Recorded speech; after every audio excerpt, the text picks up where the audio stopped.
नमः शिवाय। शिव पुराण श्री रुद्र संहिता श्री कुमार चतुर्थ खंड 13वां अध्याय। पार्वती द्वारा गणेश की उत्पत्ति। सूत जी कहते हैं, कुमार कार्तिकेय के उत्तम चरित्र को सुनकर नारद जी बहुत प्रसन्न हुए और प्रसन्नता पूर्वक ब्रह्मा जी से बोले, हे विधाता, आप ज्ञान के अथाह सागर हैं तथा करुणा निधान भगवान शिव के विषय में सब कुछ जानते हैं। आपने शिव पुत्र स्वामी कार्तिकेय के अमृतमय चरित्र को सुनाकर मुझ पर बड़ी कृपा की है। भगवान, अब मैं विघ्न विनाशक श्री गणेश के विषय में जानना चाहता हूँ। उनके दिव्य चरित्र, उनकी उत्पत्ति के विषय में सब कुछ सविस्तार बताकर मुझे कृतार्थ कीजिए।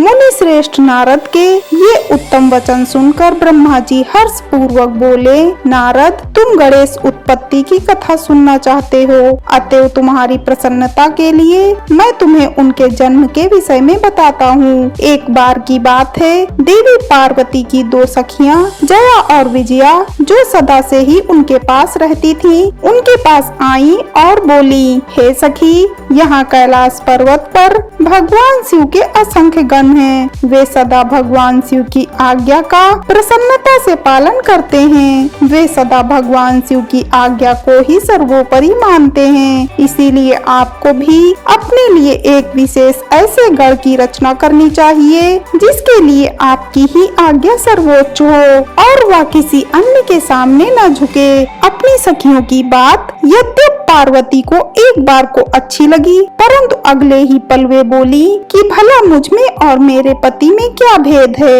हम दोनों एक ही हैं और सभी शिवगण मुझ में और सदाशिव में कोई अंतर नहीं समझते। वे हम दोनों की ही आज्ञाओं का सदा पालन करते हैं। पार्वती जी के ये वचन सुनकर उनकी सखियां आगे कुछ नहीं बोली और वहाँ से चली गयीं। एक दिन की बात है, देवी पार्वती अपने कक्ष में स्नान कर रही थी। वे नंदी को द्वारपाल बनाकर द्वार पर बैठा कर गई थी। तभी कक्ष में भगवान शिव का प्रवेश हो गया, क्योंकि नंदी अपने आराध्य शिव को अंदर आने से रोक ना पाए। देवी पार्वती को उस समय बड़ी लज्जा महसूस हुई। इस घटना के उपरांत पार्वती को अपनी सखियों द्वारा दिए गए सुझाव का स्मरण हुआ।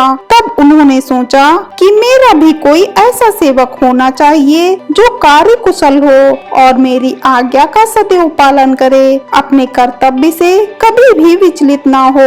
ऐसा विचार करके उन्होंने अपने शरीर के मैल से शुभ लक्षणों से युक्त उत्तम बालक की रचना की। वह बालक शोभा संपन्न, महाबली, महापराक्रमी और सुंदर था। पार्वती जी ने उसे सुंदर वस्त्र और आभूषणों से विभूषित करके उसे अनेक आशीर्वाद दिए। पार्वती ने कहा कि तुम मेरे पुत्र हो, तुम्हारा नाम गणेश है। पार्वती जी के ये वचन सुनकर वह तेजस्वी बालक गणेश बोला, हे माता, हे जननी, आज आपने मुझे इस जगत में उत्पन्न किया है। आज से मैं आपका पुत्र हूँ। मैं आपको बारंबार नमस्कार करता हूँ। मेरे लिए अब क्या कार्य है बताइए, मैं उसे अवश्य पूरा करूँगा। तब देवी पार्वती बोली, हे पुत्र गणेश, आज से तुम मेरे द्वारपाल बन जाओ। मेरी यह आज्ञा है कि मेरे महल में कोई मेरी अनुमति के बिना प्रवेश न हो। कोई कितना भी हट क्यों न करे, तुम उसे अंदर नहीं आने देना।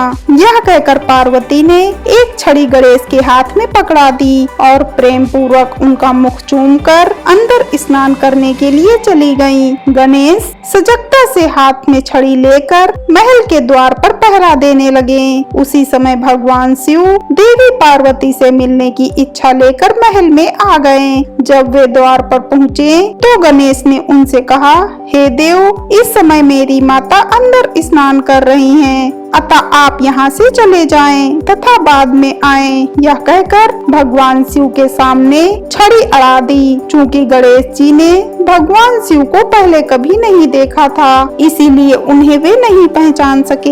यह देखकर भगवान शिव को क्रोध आ गया और वे बोले, ओ मूर्ख, तू मुझको अंदर जाने से रोक रहा है। तू नहीं जानता कि मैं कौन हूँ? मैं शिव हूँ। मैं ही पार्वती का पति हूँ और अपने ही घर जा रहा हूँ। यह कहकर जैसे ही भगवान शिव आगे बढ़े, गणेश जी ने उन पर छड़ी से प्रहार कर दिया। यह देखकर भगवान शिव को क्रोध आ गया। उन्होंने अपने गणों को गणेश जी को वहां से हटाने की आज्ञा दी और स्वयं बाहर खड़े हो गए। हर हर महादेव।